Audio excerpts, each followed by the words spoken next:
Is it Showtime? Am I live? Is it Memorex? This is MitchHampton from an Of Journey of an Aesthete podcast, BookLunch. And this is kind of a book lunch that is close to my heart and soul and spirit. Obviously, because I am a jazz pianist and composer, and I'm a musician, play piano, compose music. And so the subject of these two books today are intimate. I have an intimacy with the subject. And having said that, thank you. Laurie's always, thank our producer, Laurie, does so much for the show. Make sure everything is groovy and cool.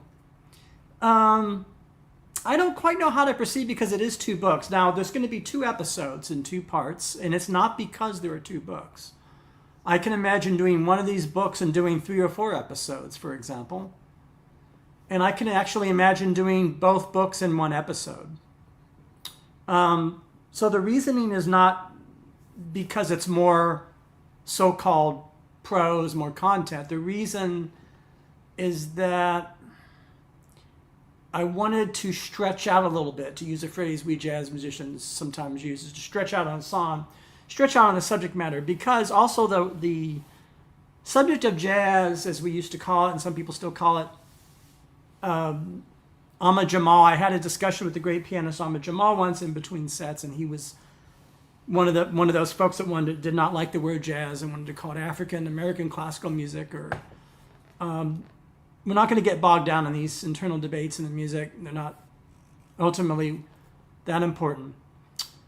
Because we're discussing also, too, we're not really, these shows, this episode, part 1 and part 2, are less about jazz and even music and more about our good old friend, prose. This is a series of book lunches, after all. And if our book is Middlemarch, if our book is Bleak House, if our book is The Big Love by Laurie Verchomin, if our book is John Updike's Rabbit Run, if our book lunch is a biography of Tom Stoppard, one of the most important qualities, elements, is syntax, sentences, words. And authors can do so many different things with words and regard one enormous universe called jazz in very, very different and differing ways. Not just because the subject is so vast and so big, because after all, we're talking about a style of music that pretty much held supreme, if we define it broad, I define it very broadly, to include American popular music in general. I want to say between 1916, 1959, 64, somewhere in there. It's that's a long time, a lot of the 20th century. Jazz, of course, continues.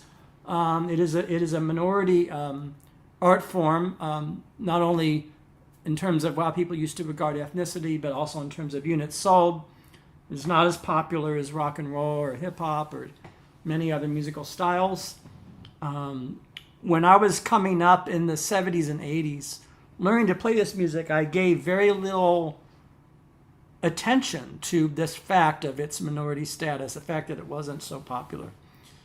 Mainly because I was so in love with the music.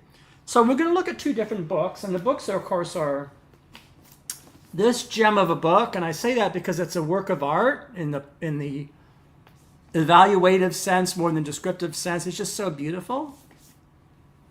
3 Shades of Blue. It's not just about Miles Davis, John Coltrane, and Bill Evans, but also the notion of cool, an empire of cool, as James Kaplan. Of course, James Kaplan is a wonderful writer. He wrote the book on Sinatra, one of the big books on Sinatra. So he's written, his pedigree is quite something. Yeah, here we go. Frank, The Voice. Actually wrote 2 books on Frank, The Voice and The Chairman. And he wrote a really wonderful book on the composer Irving Berlin, one of my favorite composers, called New York Genius. So James Kaplan knows the world or worlds of 20th century popular arts. Broadway, big band, swing, bebop, even fusion and jazz rock fusion, which he doesn't like very much, and we'll get to that in a second. And he has an artist, a prose stylist's love for the music and knowledge of the music, which comes forth. And again, this beautiful book. I was really happy that book was written. This is a very different book, Why Jazz Happened. Marc Meyers is an interesting, rather comprehensive in spirit. It aims at, it's a much more, as you can see, it's a much less artistic type book. It's much more utilitarian. It has the qualities of a textbook in many respects, or a work of just pure journalism or reporting. And, but Marc Meyers has a really good website on the music, and he knows his stuff as well. I'm actually going to start our discussion of BookLunch Part 1 here. Why Jazz Happened, Empire of Cool, Three Shades of Blue, with the very end of Marc Meyers' book. So there's a lot of spoilers coming here. We're going to actually end it with the ending, or begin with the ending of one of the books. And the reason is because of the very first jazz recording. The original Dixieland Jazz Band, which was a band put together of prominent, they were non-African American, they were actually white musicians, and called themselves Dixieland. But the important thing about that recording is it's one of the early, if not the earliest examples of recorded music itself, which is really something. And it was done in 1917. I want to reflect upon that. Think about 1917, where basically, when you're in 1917, you're essentially in the world of the 19th century still, to a great extent, in terms of sensibility. And so that means jazz has deep roots in the 19th century.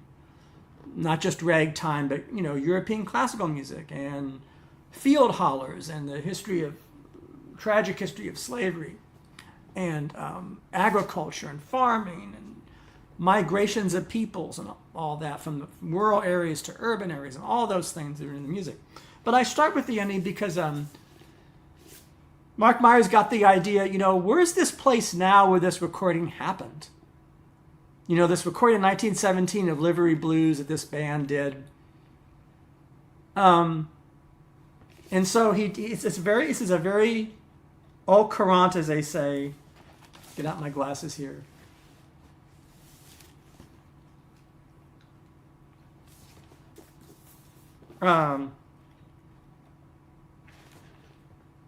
Jazz Hangs On. So the last chapter is called Jazz Hangs On, which it is hanging on. I should say in some senses jazz is thriving. But, you know, there's different ways to thrive. There's even thriving itself is not one come in one size or one style. So I'm going to read from his prose because it's actually pretty good. Again, he's nowhere near, and I say this just to be truthful to the spirit, nowhere near the writer that James Kaplan is, but he's good. And I found this account of time really interesting, because we're in January 2012, not so long ago. I mean, yes, in some respects a long time ago, but not that long ago. 21st century. And so I'm going to read because I love this passage. And we'll do a lot of reading. Again, in all of my book lunches, I should say, I like to read from the texts. And the reason I do this is because prose is so very important. The art of, as J.L. Austin used to put it, in a very different context in his essay, How to Do Things with Words. When we do things with words, we create emotions and ideas and imagination in the reader. And these books are no exception. They do that.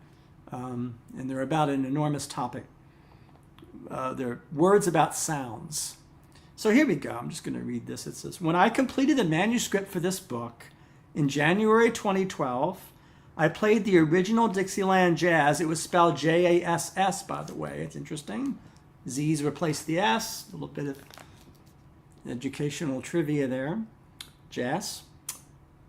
Two songs, Dixieland Jazz Band One Step and Livery Stable Blues. He says, I wanted to hear again the dramatic moment in time when jazz was first documented on record. So very, very, very, I should add, great hasten. Very shortly after this recording, 1917, you get some real supreme genius music, a recording of Louis Armstrong, for example. Just a few years later. I mean, it's recorded music in the teens, 20s, 30s, those 25 years is simply extraordinary. All that was done and doesn't get talked about enough, because it is so long ago, and also because recording technology and sound technology was, we would say, primitive and unfinished. But if you go back and listen to records that were put out in the 20s and the 30s or the teens, it's kind of interesting. Any event, enough about that. You want to hear the dramatic moment when jazz was first documented on record. As I listened to the music, I couldn't help thinking about the irony that jazz may have been born in New Orleans, but the music's documentation began at RCA Victor's studio on West 38th Street in the heart of New York's Garment District. And that's a common refrain, pun intended, in music history, that there's an intimate relationship between Eastern European immigration, diaspora, as well as African American diaspora, slavery, and immigrations, and the textile and Broadway, Hollywood, all of it. So it's all connected here, right? Just want to put that. Garment District. As the music played, I typed the building's address into Google. So that dates this book. It makes it, in a way, a current book because he types their address into Google. Where is this RCA Victor, right? Google it. Into Google. I discovered that the original 1916 building was still standing. Leave it to New Yorkers to keep a building from 1916 to 2012, right? So I'm going to take a drink of coffee here. This is fun.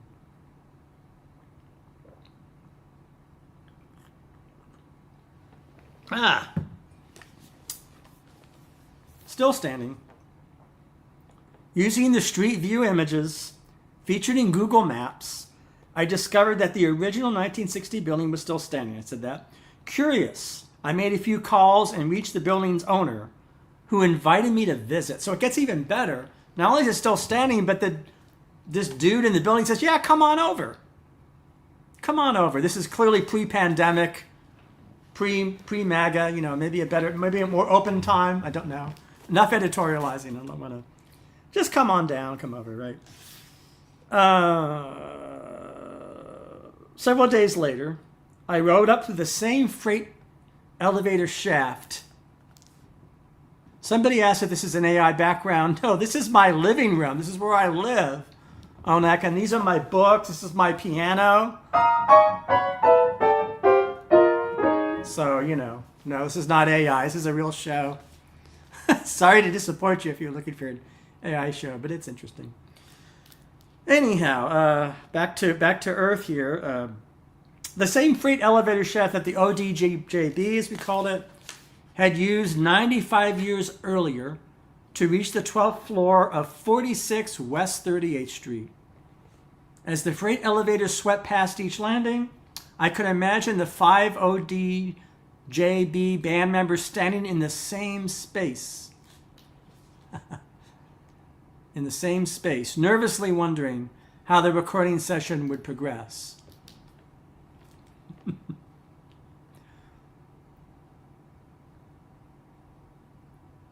Interesting, right? Same spot.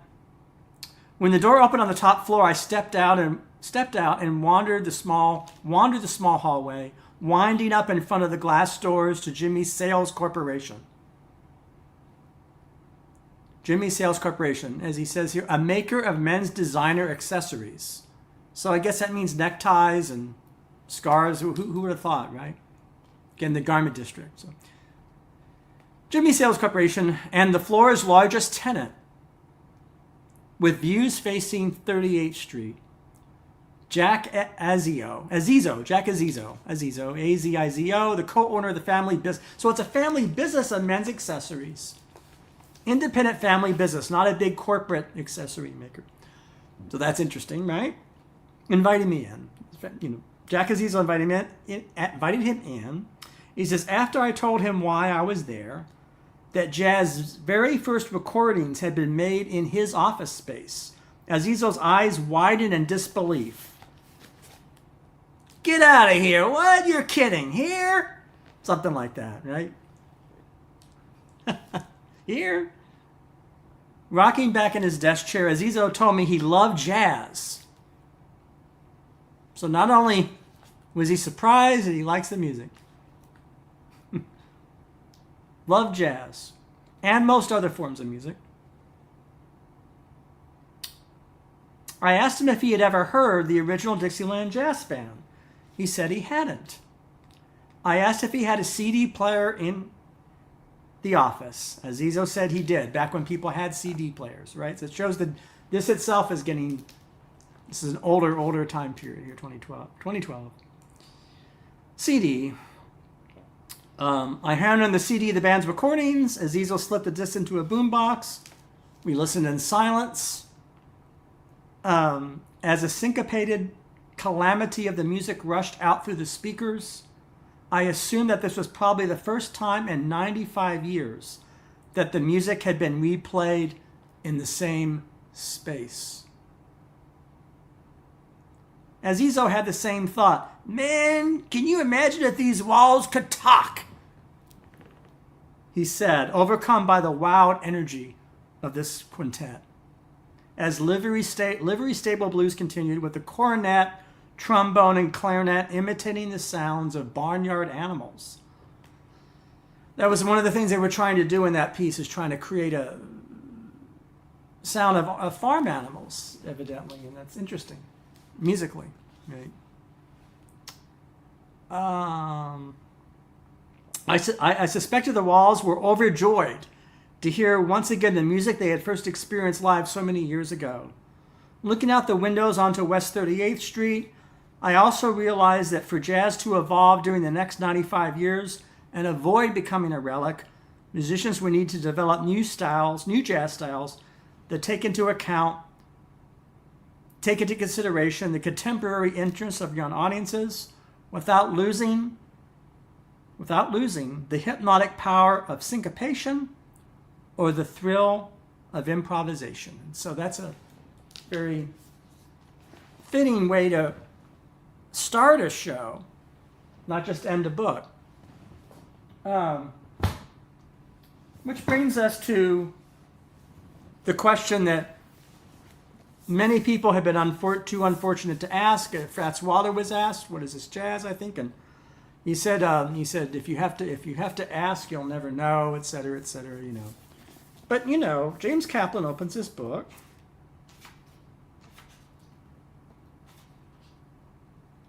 He dedicates the book to Wallace Roney, great trumpeter. Just great trumpeter. And Miles Davis, who was in sense of deep influence on Wallace Roney. Because Wallace Roney, we lost, unfortunately, to COVID in 2020. He's not the only great jazz great to die from COVID. Pianist Mike Longo and some others, so the pandemic. We dedicated Wallace Roney, Miles Davis. This is 2024. There's some quotes that open up the book. This is from the great Lester Young, who was one of the great saxophonists of the 30s and 40s, was with Basie. Lester Young says, a musician is a scientist and a philosopher. And a quote from Miles, the man himself, Miles Davis, it says, man, sometimes it takes you a long time to sound just like yourself. That's from Miles. And here's a review of that first recording. April 22nd, 1917, the ad for Orton Brothers Record Shop in the Daily Missoulian. This is a Montana record store, early record store in 1917. The record store, Orton Brothers, says, the only great difficulty with this jazz band is that you never know what it's going to do next, but you can always tell what those who hear it are going to do. They're going to shake a leg. So that's a way of letting early audiences of this new music style know that this music has a groove and has a beat, and is largely meant for dancing. Even old Dixieland music is meant for dancing, not just big band. We'll come later, but any of that. So here we go. We have So What, which is a famous song from Kind of Blue. And there are still some of the album Kind of Blue. There's Miles Davis, Bill Evans, and Paul Chambers. And there's John Coltrane. There's Miles Davis. So that's from Kind of Blue. Books are an art form, and as I've said over and over again, if you're going to publish books, make books beautiful. Give people something to hold on to that's well made, like this. That's why I'm happy to have this with good paper and great reproductions. I mean, just a plug there. But that's how you do it. So what? So what? Question mark again. So what? He repeats it. Is jazz? What is it? All right, what is it? We're not going to answer that really in these episodes. I could give you my idiosyncratic because I am a practicing musician. I think if I had to say it's a music that emerged in the United States inside of the 20th century. In which musicians create compositions that are often based on unoriginal material, that is, pre-existing songs written by others or written by the musicians themselves, and they use these songs or these compositions as formal devices or frameworks for creating, in the moment, new melodies, or what we say, new improvisations upon those pre-existing frameworks, with usually some kind of a groove or beat. And that's kind of my very, very crude, blunt instrument of a definition. So...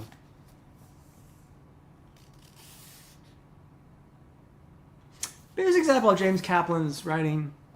What I love about it, example, writing. I speak of jazz as an awesome thing, an imperative, an empire. As America's only native art form, one that boiled forth from a gumbo of ethnic musics in late 19th century New Orleans, and coursed up rivers and railroads and blew highways to Oklahoma City and Kansas City and St. Louis and Chicago and New York City, irresistibly as young men and women, black, then very quickly white, became transfixed by its power and seized on it as an unprecedented form of artistic expression. Geniuses came forth, waves and waves of them.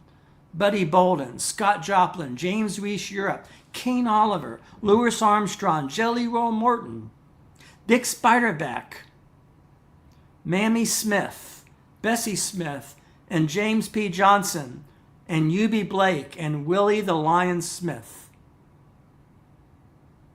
The three geniuses at this book's heart were born when jazz was already 30 or 40 years old. They rose up at the end of World War II, when the big bands of the 20s, 30s, and 40s were starting to die out. So that I interrupt his prose here to say that there's a transition from a big band period coming out of World War II in the 40s of large ensembles and highly composed music. Some of my favorite jazz, by the way, is of that kind. Orchestral in quality, and the big bands, both then and also post-war big bands as well in 60s and 70s. I think it's an underrated style. I equally, of course, like the small groups. So I just want to point out that you have big groups, you have small groups, but the dance music was starting to fade in the 40s and 50s, and bebop was coming in. Something else, jazz as art music, as listening music, was starting to take hold. I won't go on and read any more of that. And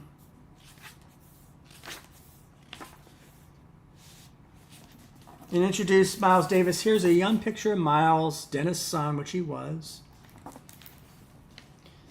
I have a little story about Miles Davis. I was really, really good friends,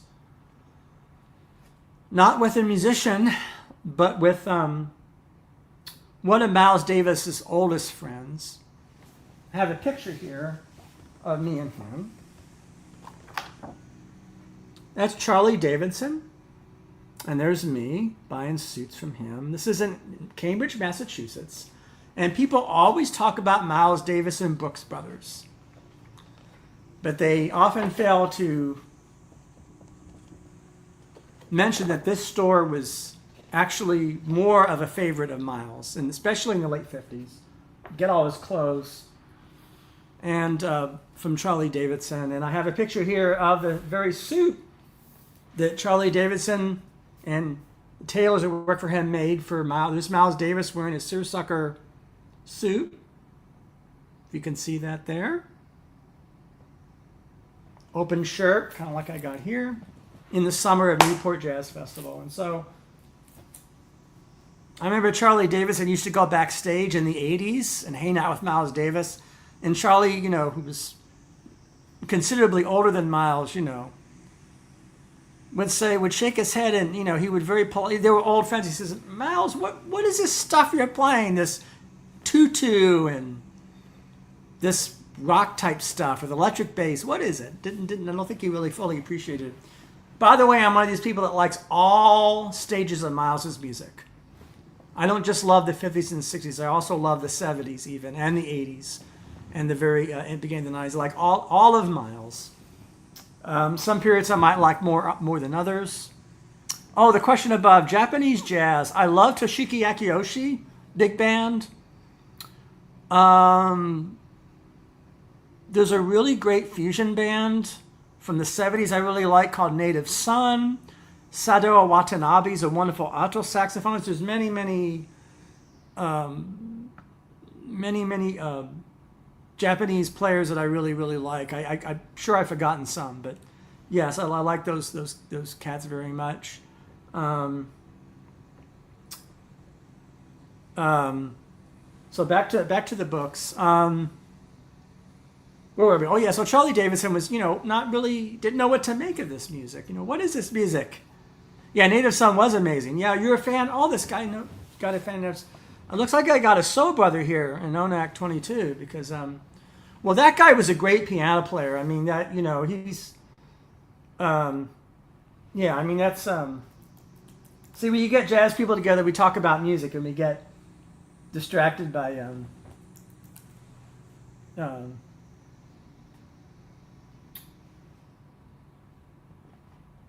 yeah, the band.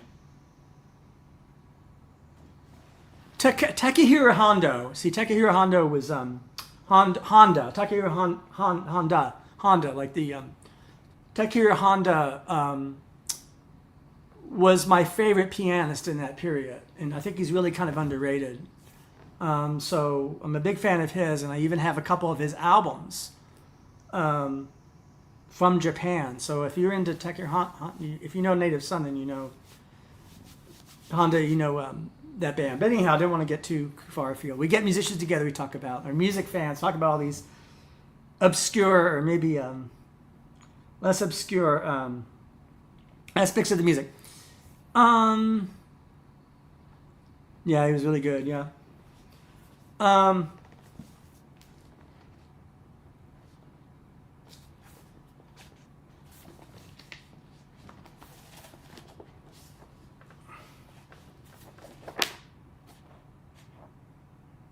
There's a historical trajectory here. We have these big bands of the 30s and 40s, and then we get the emergence of the small groups and the invention of bebop. And I'm not going to get into all the details of that now, but I am going to read some more from James Kaplan.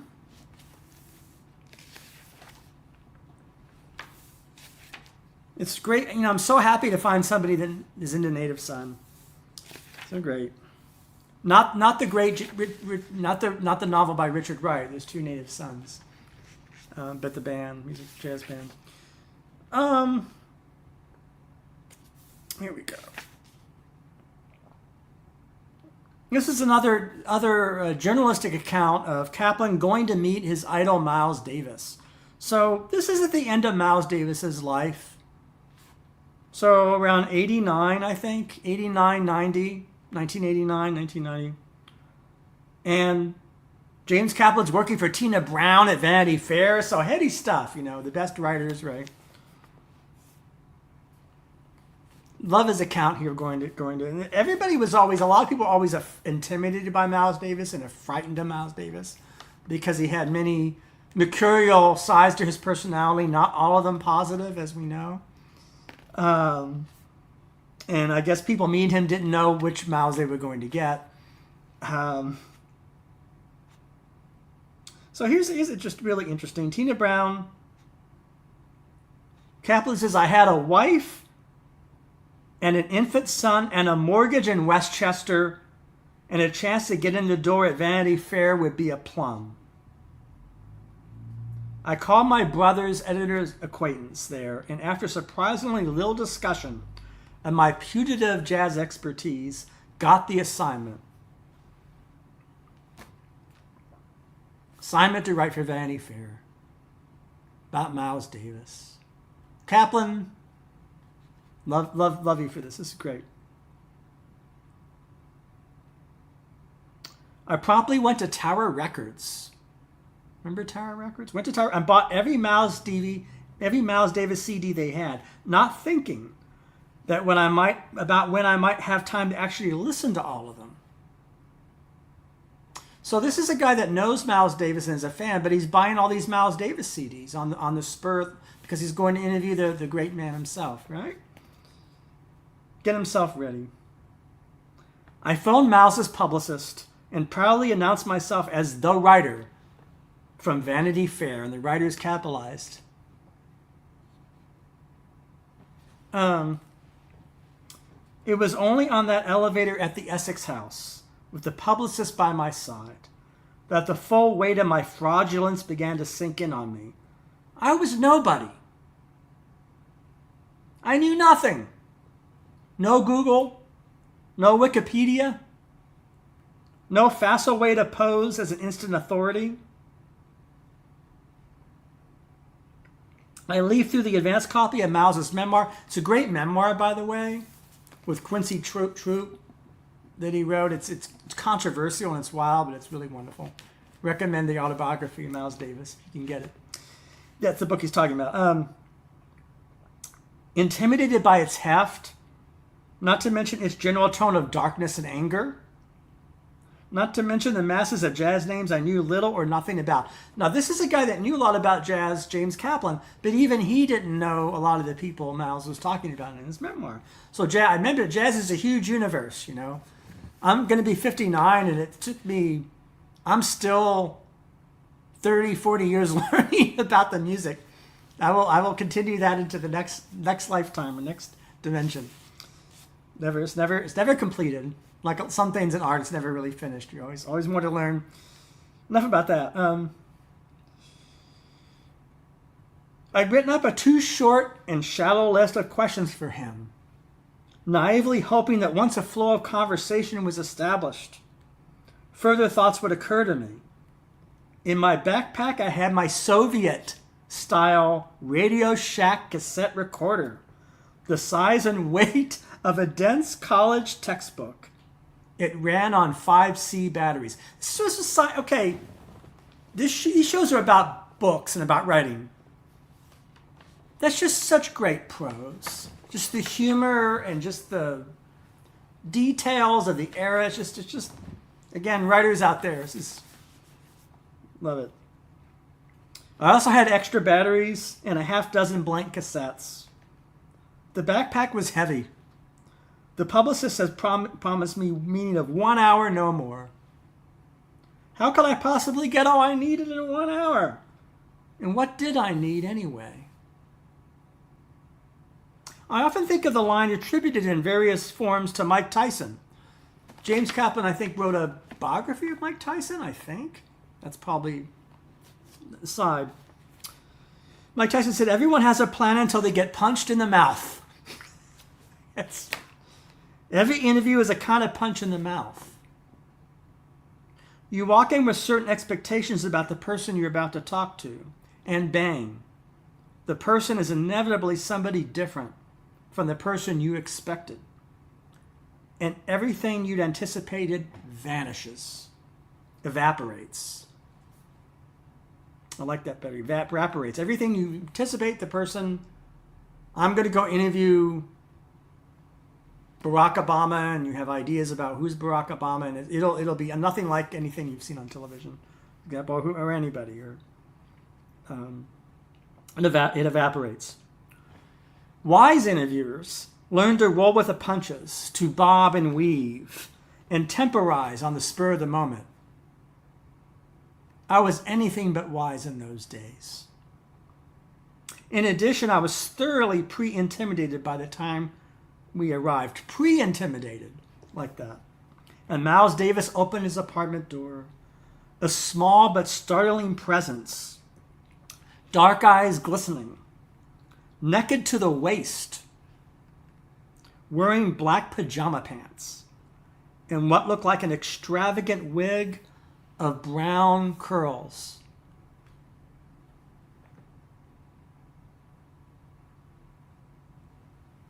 We settled down to talk.